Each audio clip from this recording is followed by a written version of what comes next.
पतिं सुरगुरुं वन्दे जगत्कारणं वन्दे पन्नगभूषणं मृगधरं वन्दे पशूनां पतिं वन्दे सूर्यशशाङ्कवलिनयनं वन्दे मुकुन्दप्रियं वन्दे भक्तजनाश्रयं च वरदं वन्दे शिवं शङ्करम् ॐ मृत्युञ्जयाय रुद्राय नीलकण्ठाय शम्भवे अमृतेशाय शर्वाय महादेवाय ते नमः।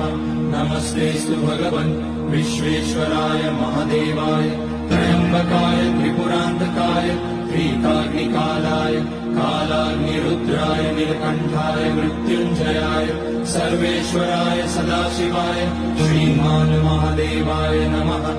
ॐ नमः शम्भवाय च मयोभवाय च नमः शङ्कराय च मयस्कराय च नमः।